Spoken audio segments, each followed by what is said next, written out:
अगर ये जो समय मैं दे पा रही हूँ अपने काम को भी, वो मैं अपनी सास की वजह से। और उन्होंने बिगनिंग से ही कहा, देखो जब काम करना है तू फिक्र मत कर, मैं हैंडल करूँगी। आई थिंक शादी की एडवाइस है वो यही दिया करूँगी कि कम्युनिकेशन इज़ द की। बहुत ज़रूरी है 2 पार्टनर्स में एक कम्युनिकेशन जारी रखना। तो जहाँ तक कि मेरा सवाल है, हाँ मैं थोड़ी सी कभी कभी इंद्रानी कोठारी भी हूँ, कभी कभी मैं भी हूँ, कभी कभी मैं कस्तूरी डोगरा भी हूँ, और कभी कभी मैं मंजरी भाभी भी हूँ। तो ये सब किरदार निभाते हुए मुझे अलग अलग लोगों का जीवन जीने में मुझे एक मौका मिलता है। और उसके लिए I think I am very very grateful कि मैं ऐसे अपनी इंडस्ट्री के ज़रिए मुझे दूसरे लोगों की ज़िंदगियों में झांकने का भी मौका मिलता है। लगातार हम रोज़ सुबह से शाम अपने परिवारों के पीछे, अपने जॉब्स के पीछे, अपने हस्बैंड्स के पीछे और घर गृहस्थी संभालने के पीछे लगे रहते हैं, लेकिन उस दिन में करीब 30 मिनट या 20 मिनट या 25 मिनट या 40 मिनट जितना आप समय निकाल सकते हैं, वो सिर्फ आप अपने लिए रखें। जहाँ तक मैं समझती हूँ, इंद्रानी कोठारी बिल्कुल ही अलग है जिस तरीके की वो गृह लक्ष्मी है, और मैं वास्तव में अलग ही हूँ बिल्कुल जिस तरीके से मैं अपने घर को संभालती हूँ। लेकिन हर एक कैरेक्टर का, हर एक इंसान की कहानी अलग होती है।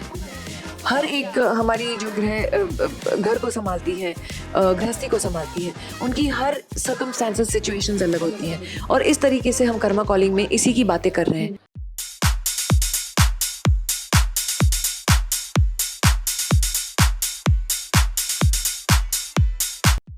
हेलो फ्रेंड्स, स्वागत है आप सबका हमारे शो गृहलक्ष्मी के फंडे में, जहां पर हम बातें करते हैं गृहलक्ष्मियों के बारे में।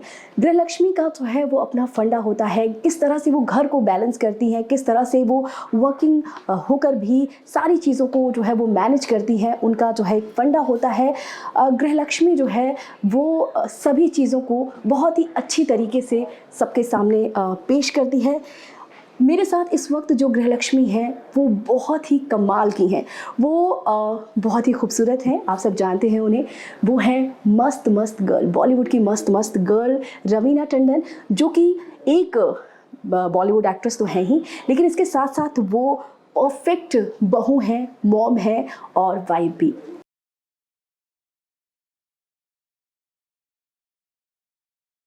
नाइन्टीज की मस्त मस्त गर्ल और आज की इंद्रानी। हमारे साथ हैं बहुत ही ज़्यादा खूबसूरत रवीना टंडन और साथ ही साथ कर्मा कॉलिंग की डायरेक्टर रुचि नारायण। बहुत बहुत स्वागत है आपका। Thank you very much. Thank you. जानना चाहेंगे कर्मा कॉलिंग, कर्म बहुत बड़ी चीज़ है ना? कितना बिलीव करती हैं कर्म पे, उसके बारे में, और कर्मा का जो बदला होता है, जो कि ये कहानी जो है वो इस तरह कहती है, क्या कहेंगी?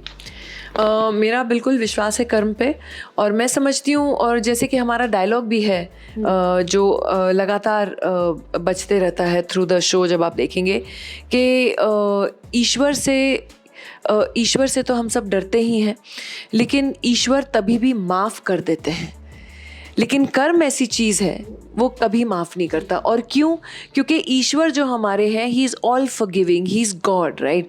He is created us. वो बोलते हैं हाँ चल बच्चा तूने गलती कर दी, कोई बात नहीं। लेकिन कर्म क्या है? कर्म वो है जो हम लोग खुद बोते हैं, वो हमारी क्रिएशन है। हम जिस तरीके से हमारे कर्म बनाएंगे, वो ही कर्म आके हमको एक दिन, चाहे अच्छे हों या बुरे हों, लेकिन हमको ही लपेट में लेंगे। बिल्कुल। इंद्रानी के बारे में जानना चाहेंगे। इंद्रानी क्या है? इंद्रानी क्या है वो तो आपको खुद समझ में आएगा जब आप बाकी एपिसोड्स भी देखेंगे और बाकी शोज़, बाकी सीजन्स भी देखेंगे, और तभी खुलासा होता है कि वो एक्चुअली इंद्रानी क्या है। इस समय इंद्रानी एक मिस्ट्री है, एक प्रश्न है लिटरली, कि इंद्रानी कभी आपको लगता है कि अरे खुद विक्टिम है, कभी आपको लगता है नहीं खुद इन्होंने ही सब क्रिएट किया है, और फिर ऐसे लगता है नहीं, लेकिन ये क्यों फल भुगत रही है अपने कर्मों का। तो इस तरीके से हमने कैरेक्टर डेवलप किया है इंद्रानी का। एंड ये तो कहने की बात नहीं होगी, लेकिन सब पढ़ ही रहे हैं और देख ही रहे हैं, जो मैंने भी काफ़ी डाले हैं। रिव्यूज़ हमारे बहुत ही बढ़िया रहे हैं, लोगों को बहुत पसंद आ रही है शो। एंड इसलिए एक तो धन्यवाद करना चाहते हैं ऑडियंसेस को, आप लोग ने सराहा, आपको अच्छा लगा हमारा काम। एंड नेक्स्ट सीज़न हम और भी मेहनत करेंगे और भी अच्छा बनाएंगे। लेकिन बहुत ही इंटरेस्टिंग कहानी है लगातार, तो हर बार कभी कभी ऐसे होता है एक एपिसोड में हम पूरी कहानी नहीं बता सकते हैं। तो आप 2-3 एपिसोड जब देखेंगे तब आपको पता चलेगा कि क्या खुलासा होते जाता है हर बार। और जिस तरीके से बहुत खूबसूरती रुचि जी ने बहुत खूबसूरती की तरीके से कर्म को इस स्टोरी में पूरा इन्वॉल्व किया है, तो हर चीज़ कर्म के इर्द गिर्द फिर घूमती है। रुचि जी, आपसे जानना चाहेंगे कि कैसे ये थॉट प्रोसेस क्या था जब आपने, ऑब्वियसली कोई चीज़ अगर हम जैसे फिल्म बनाते हैं तो ऑब्वियसली सोचते हैं, क्या सोचा आपने, क्या थॉट प्रोसेस था?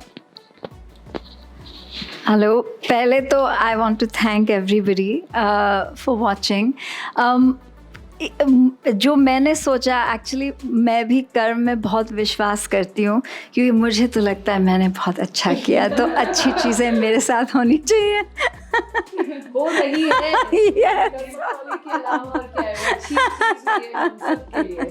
या तो यही थॉट लेके मैंने ये शो सेटअप किया था, क्योंकि जैसे हमारे देश में आई थिंक जो भी है हर कोई कर्म में मानते हैं। So that's what I wanted to bring across. एक चीज़ जो है कर्मा कॉलिंग में एक फैशन सेंस बनकर उभरी है रवीना टंडन। वैसे तो वो हमेशा ही खूबसूरत लगती है, लेकिन मतलब माना जा रहा है कर्मा कॉलिंग की जो ड्रेसेस हैं, मतलब बाय गॉड एक से बढ़कर एक है। अभी जो आप पीछे भी देख सकते हैं उसमें भी बहुत, तो उस मतलब क्या सोचा आपने कि इस बार भी, मतलब 90s में तो इतना ज़्यादा तहलका मचा चुकी है, अब क्या इंद्राणी कोठारी? आई थिंक इसका थोड़ा क्रेडिट मैं ज़रूर रुचि को भी दूंगी। वो अलग बात है कि काफ़ी भूखा रहना मुझे पड़ा इस तरीके के ड्रेसेस पहनने के लिए, और वो ट्रांसफॉर्मेशन दिख रहा है। हाँ, दिख रहा है, और इतना मतलब इतनी डिसिप्लिन मैंने कभी नहीं देखी। सच में so much commitment to intermittent, ये फलाना ढिमकाना। I was like, you know, कभी कभी हम लोग सेलिब्रेट कर रहे होते हैं और सेट पे इतना अच्छा खाना होता है, नहीं, क्योंकि परसों वो वाला सीन है और मुझे वो पहनना है। मगर हमने काफ़ी ध्यान रखा कि हर एपिसोड में of course dresses, gowns, casual, western wear, saris अलग अलग तरीके से पहनी गई हैं, और you know India, so there was always a balance, Indian, western, formal, क्योंकि हमारे इंडिया में इतने ओकेजन्स होते हैं अलग अलग, या तो करवा चौथ, गरबा, डांडिया, तो यू नो दिवाली, ईद, सब चीज़ें होती हैं, और हम सबको मज़ा आता है कपड़े पहनने में, ज्वेलरी तैयार होने में, यू नो, सो वो सब we kept it in mind. बहुत अमेजिंग। जैसा कि इन्होंने अभी बताया, बहुत मेहनत की आपने मतलब ट्रांसफॉर्मेशन के लिए, तो वो ट्रांसफॉर्मेशन तो हम जानना चाहेंगे कि भाई ऐसा क्या, क्योंकि हमारी जो व्यूवर्स हैं ना, वो लोग भी यही होते हैं कि भाई वेट डाउन करने के लिए हर कोई सोचता है कि अरे ट्रांसफॉर्म हो जाए, बट नहीं हो पाते।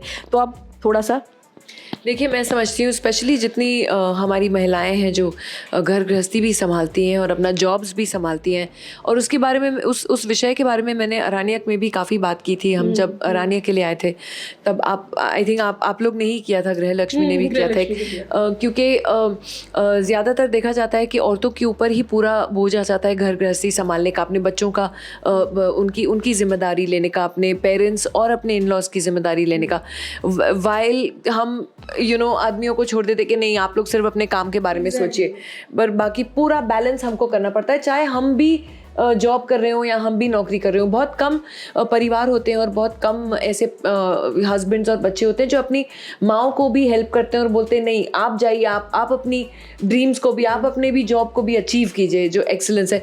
इसके बारे में, इस विषय के बारे में हमने अरानियक में बहुत अच्छा हमने बैलेंस और हमने ये दिखाने की कोशिश की।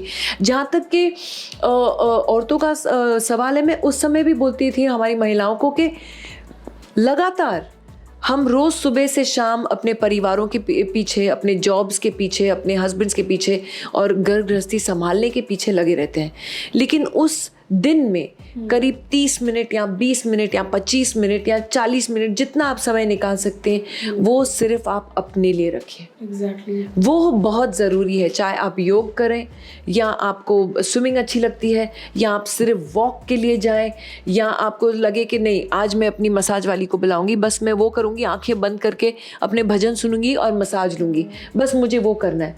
तो ये 20 या 25 या 40 मिनट बहुत ज़रूरी है दिन में हर महिलाओं को अपने लिए निकालना। और फिर ज़रूर उसके बाद बैठ के एक एपिसोड और कर्मा कॉलिंग का देखिए क्योंकि उससे बेहतर चीज़ और कुछ है ही नहीं। मैं आपको बताऊं, मोस्टली हमारी महिलाओं के लिए मोस्टली हम लोग को रिएक्शंस औरतों से भी बहुत मिले हैं, क्योंकि ये जो चमक धमक की दुनिया देखते हैं हम, हाई सोसाइटी जिसे कहते हैं, ये एक उस हाई सोसाइटी के ऊपर पर्दाफाश करने वाला शो है। तो इसलिए इतना मिस्ट्री, इतने सीक्रेट्स जो आप देखती हैं कि रोज़ हम पढ़ते हैं, अच्छा ये फलाना डिमका, ये फलाना टाइकून, ये फलाना डिमका, हमको लगता है कि अरे इनकी लाइफ्स में क्या होता है। तो कर्मा कॉलिंग एक ऐसा शो है जिसने ये पूरा पर्दाफाश किया है। हम नॉर्मल रोज़मर्रा की ज़िंदगी में हम अपनी ज़िंदगियाँ तो देखते ही हैं जो नॉर्मल लोग जीते हैं, ठीक है, वो भी देखते हैं, पर उसको शो के हिसाब से भी। अब अरण्यक में Kasturi Dogra normal middle class, lower middle class background की थी,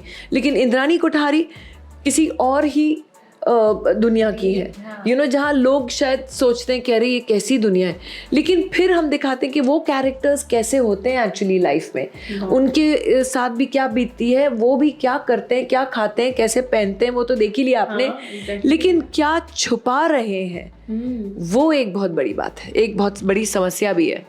नहीं, और कैसे जैसे इंद्रानी कोठारी इतनी पावरफुल है, ग्लैमरस, मगर उनको भी अपनी फैमिली कैसे संभालनी होती है, उनके हस्बैंड को कैसे संभालना पड़ता है, उनके बच्चे, सब की अलग अलग, and I think that is relatable क्योंकि सब all women go through that.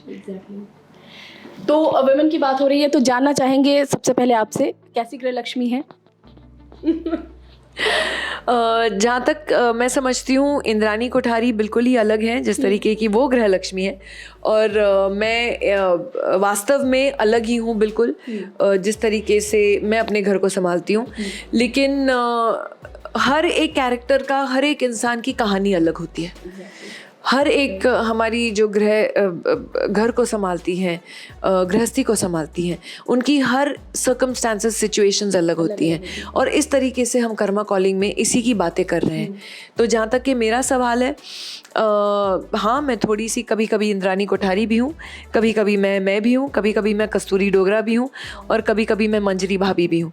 तो ये सब किरदार निभाते हुए मुझे अलग अलग लोगों का जीवन जीने में मुझे एक मौका मिलता है, और उसके लिए I think I am very very grateful कि मैं ऐसे अपनी इंडस्ट्री के ज़रिए मुझे दूसरे लोगों की ज़िंदगियों में झांकने का भी मौका मिलता है। अगर मैं आपको कुछ एडजेक्टिव्स दूं, जैसे कि चुलबुली चुलबुली गृहलक्ष्मी, ऑसम गृहलक्ष्मी, पटाखा गृहलक्ष्मी, स्वाभिमानी गृहलक्ष्मी, तो आप कौन सी गृहलक्ष्मी होंगी उसमें? ये मुझे मत, ये मैं, अच्छा ये आप जवाब देंगे, ठीक है आप ही दे दीजिए। पटाखा गृहलक्ष्मी तो है, ये पटाखा तो है। जिस तरह से घर को भी आप मैनेज करती हैं, तो घर में आप किस तरह की गृहलक्ष्मी? पटाखा। ये सही है, हर तरफ पटाखा। हाँ, सब वेट कर रहे हैं कब फूटने वाली है हम लोग के ऊपर। मैं एक्चुअली बता नहीं सकती, ये सवाल एक्चुअली आपको मेरे बच्चों और हस्बैंड से पूछना चाहिए, लेकिन जहाँ तक मैं कोशिश करती हूँ, I try to be the best, I try to be the best daughter, I try to be the best mother, I try to be the best wife, I try to be the best daughter in law, and I try to be the best sister. कोशिश जारी है, कितनी कामयाब हूँ ये तो आपको मेरे परिवार से पूछना पड़ेगा। नहीं, बिल्कुल आप कामयाब हैं, वो पता रहता है।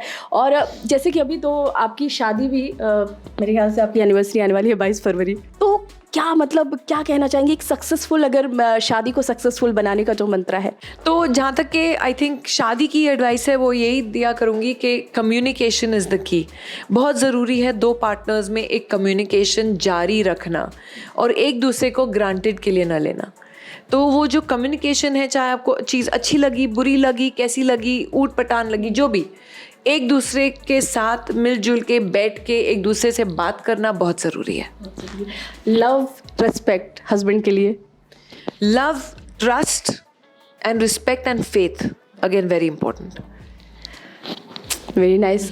हस्बैंड को हैंडल करने का फंडा. काश मुझे पता होता, मुझे कुछ पता नहीं, उस डिपार्टमेंट में मुझे कुछ पता नहीं.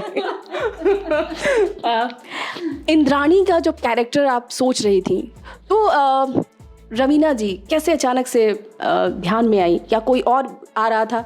हालांकि आप नाम मत लीजिएगा, लेकिन हाँ, मतलब कैसे क्या सोचा, क्योंकि ऑब्वियसली अगर हम जब ले सकती हैं, हाँ बिल्कुल ले सकती हैं, आप बताइए. मैं कुछ नहीं करूँगी शो पे. नहीं सीजन में नहीं, मुझे हमेशा आई थॉट ऑफ रवीना, मगर एक ऑब्वियसली जैसे ये दिखती हैं एंड वो सब चीज़ें तो है ही, बट एक और एस्पेक्ट मुझे बहुत लगा कि जैसे she is very family oriented, and वो समझ इंद्रानी के कैरेक्टर में बहुत इम्पोर्टेंट है. जैसे इन्होंने कहा कम्युनिकेशन इज़ द की.